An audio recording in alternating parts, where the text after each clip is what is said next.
అందరికీ నమస్కారం।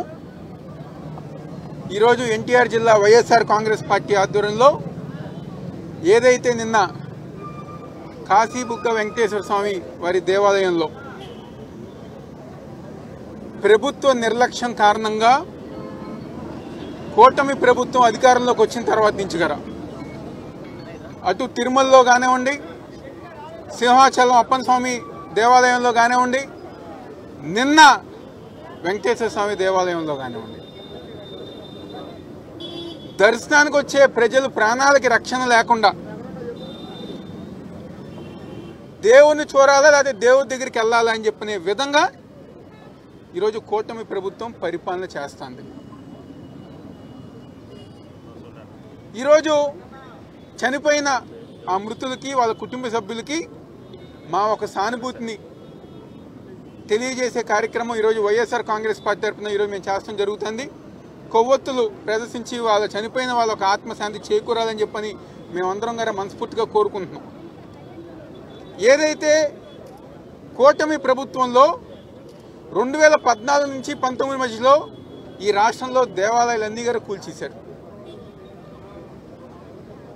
అదేవిధంగా ఈరోజు అధికారంలోకి వచ్చిన తర్వాత తిరుమల తిరుపతి దేవస్థానం గొప్పతనమైన ఆ లడ్డూ మీద విష ప్రచారం చేశారు। ఆ రోజు నుంచి ఈ రోజు దగ్గర ఈరోజు దేవాలయంలో భక్తులు వచ్చే వాళ్ళకి రక్షణ లేకుండా, వాళ్ళకి సరైన సదుపాయాలు కల్పించకుండా వాళ్ళు ప్రాణాలు పోయే పరిస్థితి ఈరోజు చంద్రబాబు పరిపాలనలో ఈ రాష్ట్రంలో ఉంది। ఎందుకంటే ఆయనకి పబ్లిసిటీ గతంలో గారు మనందరి గారు తెలుసు, రాజమండ్రి గోదావరి పుష్కరాలప్పుడు షూటింగ్ల కోసం అని చెప్పని, పబ్లిసిటీ కోసం అని చెప్పని దాదాపుగా 20 మంది పైగా చనిపోయారు మృతులు తొక్కిస్లాట్ వల్ల। మళ్ళీ అదేవిధంగా ఈరోజు అదేవిధంగా ఈ రాష్ట్రంలో అలాంటి పరిస్థితి ఈ రాష్ట్రంలో ఉంది। ఏదైతే కంటి తుడుపుగా మేమేదో చేస్తున్నాం అని చెప్పని ఈరోజు ఈ రాష్ట్రంలో చంద్రబాబు నాయుడు పరిపాలన చేస్తున్నారు। ఇంకో పక్క పవన్ కళ్యాణ్ గారేమో సనాతన ధర్మం కాపాడుతున్నాయని చెప్పిన ఆయన చనిపోయిన మృతుల కుటుంబాలకి ఏం సమాధానం చెప్తారని చెప్పి ఈరోజు వైఎస్ఆర్ కాంగ్రెస్ పార్టీ మేము అందరం డిమాండ్ చేస్తున్నాం। ఒక పక్క తుఫాను వల్ల రైతులు కానివ్వండి, ప్రజానికం కానివ్వండి అనేక ఇబ్బందులు పడ్డారు। ఇంకో పక్క నిన్న మృతుల కుటుంబాలు చాలామంది చనిపోయారు। డైవర్షన్ పాలిటిక్స్ వాళ్ళ వైఫల్యం ఎక్కడైతే కనబడుతుందో అక్కడ వెంటనే ఒక డైవర్షన్ పాలిటిక్స్ ప్రారంభిస్తారు। దానికి అనుగుణంగానే ఈరోజు రాష్ట్రంలో మాజీ మంత్రి బీసీ నాయకుడైన జోగి రమేష్ గారిని అక్రమంగా అరెస్ట్ చేశారు ఈరోజు కూటమి ప్రభుత్వం చెప్పి అందరూ చెప్తున్నారు। కేవలం దాని గురించే వాళ్ళు ఏదైతే ప్రభుత్వ వైఫల్యం చెందారో దానికి అనుగుణంగా ఈరోజు జోగి రమేష్ గారు ఒక అరెస్టు చేస్తడం జరిగింది। ఇవన్నీ గారు ప్రజానికం గమనిస్తున్నారు। మీరు చేసే నీచ రాజకీయాలు, మీరు చేసే రెడ్ బుక్ రాజ్యాంగం, రెడ్ బుక్ రాజకీయాలు ప్రజానికం గమనిస్తున్నారు। తప్పకుండా మీకు రానున్న రోజుల్లో సరైన బుద్ధి చెప్తారని చెప్పి సందర్భంగా చెప్తూ, ఎవరైతే ఆ కుటుంబాలు మృతి చెందిన కుటుంబాలు ఉన్నారో లేకపోతే గాయపడిన కుటుంబాలు ఉన్నారో వాళ్ళకి న్యాయం చేయవలసిందిగా ఈరోజు వైఎస్ఆర్ కాంగ్రెస్ పార్టీ తరఫున మేమందరం గారికి డిమాండ్ చేస్తున్నాం। అందరికీ నమస్కారం। ఈరోజు నిన్న ఏదైతే సంఘటన జరిగిందో కాశీబుగ్గ వెంకటేశ్వర స్వామి ఆలయంలో దుర్మార్గంగా ఈ కూటమి ప్రభుత్వం వచ్చాక హిందువుల మీద కావచ్చు, హిందూ దేవాలయాల మీద కావచ్చు విపరీతంగా దాడులు చేసే విధంగా, ముఖ్యంగా చెప్పాలంటే గతంలో ఎన్నడూ లేని విధంగా ముక్కోటి ఏకాదశి నాడు తిరుమల తిరుపతి దేవస్థానంలో సరైన పద్ధతి పాటించకుండా, సరైన సౌకర్యాలు కల్పించకుండా భక్తుల్ని పొట్టను పెట్టుకున్నారు। అదేవిధంగా చందనోత్సవం ఏదైతే సింహాచలానికి ప్రతి సంవత్సరం కూడా చందనోత్సవం వస్తుందో చందనోత్సవంలో కూడా భక్తుల్ని పొట్టను పెట్టుకున్నారు ఈ కూటమి ప్రభుత్వం। అదేవిధంగా కార్తీక ఏకాదశి నాడు శ్రీకాకుళం జిల్లాకి సంబంధించిన కాశీబుగ్గ వెంకటేశ్వర స్వామి ఆలయంలో తొక్కిసలాట, అడిగితే ఈ ప్రభుత్వం ప్రైవేట్ టెంపుల్ మాకు సంబంధం లేదని చెప్పని చేతులు దులుపుకునే పరిస్థితి ముఖ్యమంత్రి నుంచి మంత్రుల వరకు కూడా। నేను ఒకటే అడుగుతున్నాను, దేవాదాయ శాఖ మంత్రి మాకు సంబంధం లేదంటాడు, హోమ్ మినిస్టర్ మాకు సంబంధం లేదంటారు. అంటే పబ్లిక్ ప్రాణాలంటే మీకు చులకనగా ఉన్నాయా? ఇంత దారుణంగా దుర్మార్గంగా మీరు పరిపాలన చేస్తున్నారు. హిందూ దేవాలయాలు అంటే చులకన మీ అందరికీ కూడా.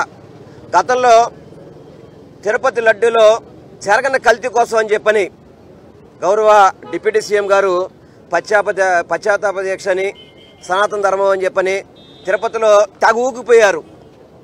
మరి తిరుపతిలో జరిగిన ఘటనకి ఊగలేదు, సింహాచలంలో జరిగిన ఘటనకి ఊగలేదు, నిన్న మరి కాశీబొగ్గలో జరిగిన దానికి పశ్చాత్తాపం లేదు.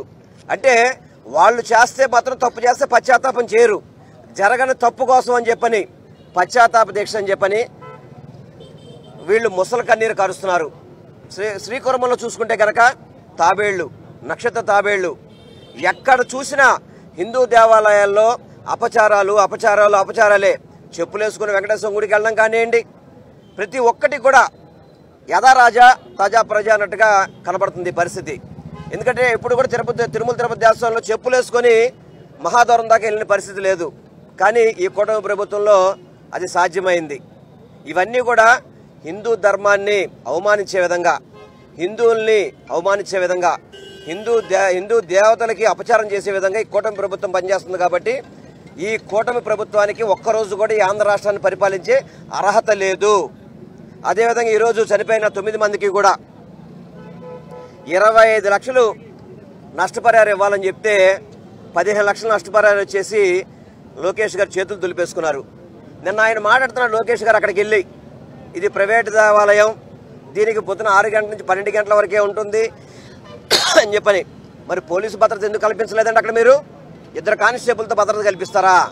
ఇదేనా మీకు దేవాలయాల మీద భక్తుల మీద ఉన్న ప్రేమ? ఇదేనా? ఇది చాలా బాధాకరం. ఈ కూటమి ప్రభుత్వానికి పరిపాలించే అర్హత లేదు అని చెప్పని నేను డిమాండ్ చేస్తున్నాను. అంబేద్కర్ గారి సాక్షిగా ఇక్కడ క్యాండిల్ ర్యాలీ చేస్తా ఉన్నాం వైఎస్ఆర్ కాంగ్రెస్ పార్టీ ఆధ్వర్యంలో. దానికి కారణం మనందరికీ కూడా తెలుసు. మరి నిన్న శ్రీకాకుళం పలాస దగ్గర కాశీబుగ్గ వెంకటేశ్వర స్వామి ఆలయంలో రాష్ట్ర ప్రభుత్వం వైఫల్యం వల్ల, రాష్ట్ర ప్రభుత్వం కావాల్సిన సెక్యూరిటీ అక్కడ ఏర్పాటు చేయకపోవడం వల్ల అక్కడ భక్తులు తొక్కిసలాట జరిగి 9 మంది చనిపోవడం జరిగింది. అనేక మంది క్షతగాత్రులై ఇవాళ ఆసుపత్రిలో ఉన్నారు. దీన్ని వైఎస్ఆర్ కాంగ్రెస్ పార్టీ తీవ్రంగా ఖండిస్తూ ఉంది. ఈ 16 నెలల కాలంలో ఇది 3వ ఇన్సిడెంట్. మొదటగా తిరుమలలో జరిగితే వైకుంఠ ద్వార దర్శనం రోజు, అలానే సింహాచలంలో, నేడు మరి కాశీబుగ్గలో జరిగింది. ఇవన్నిటికి కూడా కారణాలు పరిశీలిస్తే అన్ని చోట్ల కూడా భద్రతా వైఫల్యాలు, అన్ని చోట్ల కూడా ప్రభుత్వ వైఫల్యాలు, ఇవన్నీ కూడా ప్రభుత్వం చేసిన హత్యలే తప్ప ఇది మరొకటి కాదు అని చెప్పి వైఎస్ఆర్ కాంగ్రెస్ పార్టీ మరి ఇందాక పెద్దలు మరి మాజీ మంత్రివర్యులు వెల్లంపల్లి శ్రీనివాస్ గారు చెప్పినట్టుగా, అలానే మా జిల్లా పార్టీ అధ్యక్షులు దేవినేని అవినాష్ గారు చెప్పినట్టుగా ఈ రాష్ట్ర ప్రభుత్వం మరి జరిగిన మరణాలకి వారిదే బాధ్యతగా తీసుకుని మరి నష్టపరిహారాన్ని కనీసం అంటే ₹1 కోటి డిమాండ్ చేశారు. దానిలో మరి వారికి గౌరవప్రదంగా ఆ కుటుంబాల్లో ఉన్న యజమానులే చనిపోయారు కాబట్టి వారికి కనీసం మరి 30 లక్షల రూపాయలు నష్టపరిహారం ఇవ్వాలని, ఇట్లాంటి భవిష్యత్తులో పునరావృతం కాకుండా చూడాలని, దీనికి బాధ్యులైనటువంటి అధికారులు అలానే దేవాదాయ శాఖ మంత్రిని వెంటనే బర్తరఫ్ చేయాలని చెప్పి వైఎస్ఆర్ కాంగ్రెస్ పార్టీ డిమాండ్ చేస్తా ఉంది. నిన్న కాశీబుగ్గలో చిన్న తిరుపతి వెంకన్న స్వామి ఆలయంలో జరిగినటువంటి తొక్కిసలాట ఘటనలో మృతి చెందినటువంటి 9 మంది కూడా ప్రభుత్వ వైఫల్యం వలన చనిపోయినటువంటి వ్యక్తులే. అవి ప్రభుత్వ మరణాలే. అక్కడ ప్రభుత్వ వైఫల్యం చాలా స్పష్టంగా కనబడుతోంది. ఇంటెలిజెన్స్ ఫెయిల్యూర్ చాలా స్పష్టంగా కనబడుతోంది. దేవాదాయ ధర్మాదాయ శాఖల అధికారుల వైఫల్యం చాలా స్పష్టంగా కనబడుతోంది. ఆలయానికి కేవలం 1.5 కిలోమీటర్ల దూరంలో పోలీస్ స్టేషన్ ఉన్నా ఎందుకు భద్రత కల్పించలేకపోయారు?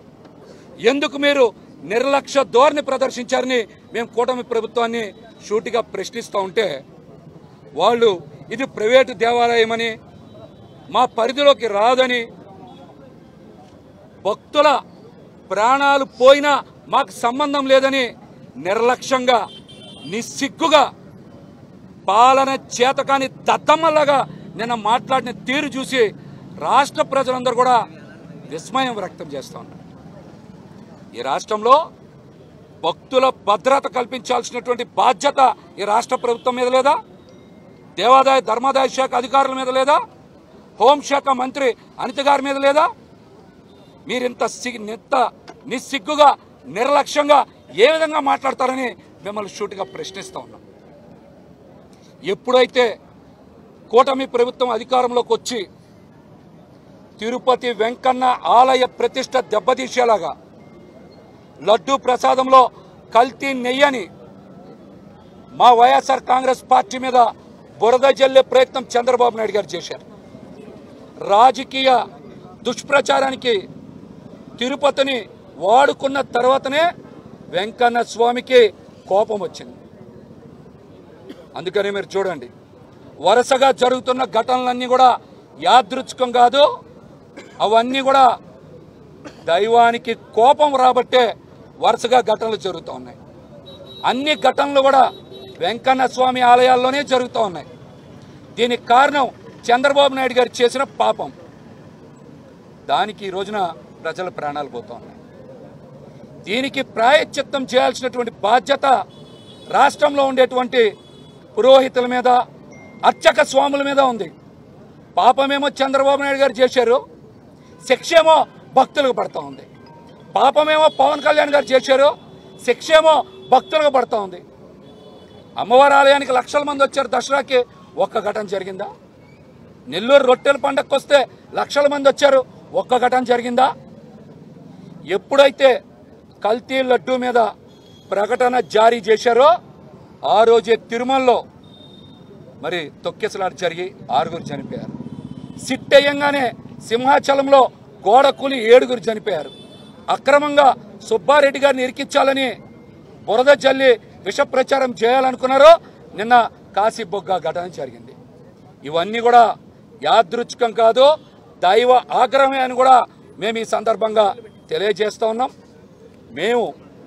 మేము ఒక్కటే చెప్తా ఉన్నాం, ఇది పూర్తిగా ప్రభుత్వ వైఫల్యం, చంద్రబాబు నాయుడు గారి వైఫల్యం. కాబట్టి మీరు రాష్ట్ర ప్రజలకి క్షమాపణ చెప్పండి.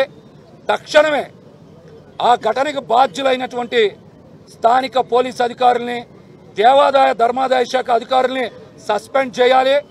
నిర్లక్ష్యంగా మాట్లాడుతున్నటువంటి హోంమంత్రి అనిత గారిని ముందు సస్పెండ్ చేయాలి. అదేవిధంగా భక్తులకు కూడా పెద్ద ఎత్తున నష్టపరిహారం చెల్లించాలని కూడా ఈ సందర్భంగా మేమైతే డిమాండ్ చేస్తాం. ఈరోజు ఎన్టీఆర్ జిల్లా వైఎస్ఆర్ కాంగ్రెస్ పార్టీ విజయవాడ నగరంలో నిన్న ఉదయం కాశీబుగ్గ వెంకటేశ్వర స్వామి ఆలయంలో జరిగినటువంటి తొక్కిసలాటలో మృతి చెందినటువంటి వారందరికీ కూడా వారి ఆత్మకు శాంతి చేకూరాలి అని చెప్పని ఉద్దేశంతో ఈరోజు వైఎస్ఆర్ కాంగ్రెస్ పార్టీ ఒక కొవ్వొత్తుల ప్రదర్శన కార్యక్రమాన్ని నిర్వహించడం జరిగింది. ఆంధ్రప్రదేశ్లో కూటమి ప్రభుత్వం, మరీ ముఖ్యంగా చంద్రబాబు నాయుడు గారి ప్రభుత్వం వచ్చిన దగ్గర నుంచి దేవాలయాల్లో జరుగుతున్నటువంటి సంఘటనల్ని మనం ఒకసారి పరిశీలిస్తే ఈ ప్రభుత్వ అధినేతలు, ఈ ప్రభుత్వంలో కీలకంగా ఉన్నటువంటి వ్యక్తులు వెంకటేశ్వర స్వామి వారి ఆగ్రహానికి గురవుతూ ఉన్నారు. ఏ రోజైతే వైకుంఠ ఏకాదశి రోజున అక్కడ తొక్కిసలాట జరిగిందో దానికి సంబంధించినటువంటి బాధ్యుల మీద చర్యలు తీసుకుంటే సింహాచలంలో జరిగేది కాదు. ఆ రోజు సింహాచలంలో జరిగినటువంటి దాని మీద చర్యలు తీసుకుంటే నిన్న కాశీబుగ్గ వెంకటేశ్వర స్వామి ఆలయంలో సంఘటన జరిగేది కాదు. ప్రతి చోట కూడా 6 మంది, 8 మంది, 10 మంది మృత్యువాత పడుతున్నారనంటే ఎవరి వైఫల్యం అని చెప్పని అనాలి? ఈ ప్రభుత్వ వైఫల్యం కాదా? ప్రభుత్వం ఎక్కడ జనాలు జమ అవుతున్నారు, ఎక్కడ 100 మంది, 200 మంది, 2000 మంది, 10,000 మంది, 25,000 మంది జమ అవుతున్నారు. వారికి పోలీసు యంత్రాంగం పరంగా చర్యలు తీసుకోవాల్సిన అవసరం ఉన్నది లేదని చెప్పనేది ఆయా పోలీస్ స్టేషన్లో ఉన్నటువంటి అధికారులకి సంబంధం ఉందా లేదా అని వైఎస్ఆర్ కాంగ్రెస్ పార్టీ అడుగుతూ ఉంది. ఈ రాష్ట్రంలో బస్సుల్లో ప్రయాణం చేయాలంటే ప్రాణాలు హరి అంటాయి. ఈ రాష్ట్రంలో దేవాలయాలకు వెళ్ళి దేవుడి యొక్క దర్శనం చేసుకోవాలి అని అంటే ప్రాణాలు ఇంటికి తిరిగి వస్తామో లేదో తెలియనటువంటి పరిస్థితి నెలకొంది. ఈ హిందూ దేవాలయాల పట్ల ఈ రాష్ట్ర ప్రభుత్వము సరి అయినటువంటి భద్రతా చర్యలు కానీ సరి అయినటువంటి పరిపాలనా వ్యవహారాలు కానీ చూడట్లేదు. వైకుంఠ ఏకాదశి తిరుపతిలో జరిగింది.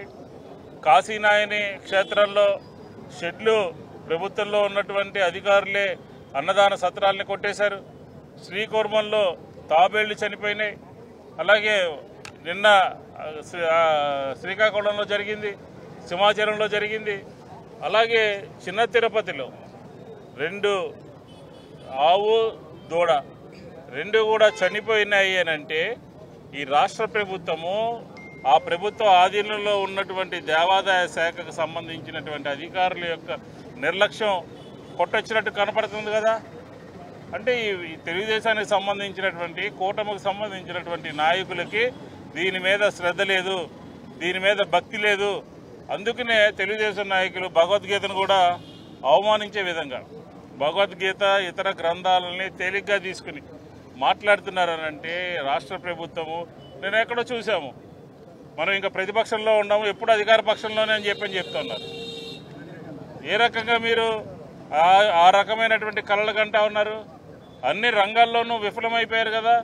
తుఫాను వస్తే ఈరోజు లక్షలాది మంది రైతులకి ఇన్సూరెన్స్ లేక రోడ్డు మీద పడితే, అలాగే జోగి రమేష్ని అరెస్ట్ చేస్తే, నిన్న 10 మంది చనిపోతే డైవర్షన్ పాలిటిక్స్ అన్నమాట. తప్పుదోవ పట్టించడము, ప్రజల్ని మభ్యపెట్టడము, ప్రజల్ని ఏమార్చడము ఈరోజు రాష్ట్రంలో జరుగుతున్నటువంటి కార్యక్రమము. ఖచ్చితంగా ఆంధ్రప్రదేశ్ ప్రజలు విఘ్నులైనటువంటి వారు సరైన సమయంలో ఈ ప్రభుత్వానికి కూటమికి బుద్ధి చెప్తారు అని చెప్పని ఆ చనిపోయినటువంటి తిరుపతిలో చనిపోయినా, సింహాచలంలో చనిపోయినా, అలాగే నిన్న కాశీబుగ్గలో చనిపోయినటువంటి వారందరి యొక్క ఆత్మలకి శాంతి కలగాలి అని చెప్పని వైఎస్ఆర్ కాంగ్రెస్ పార్టీ కోరుకుంటాం.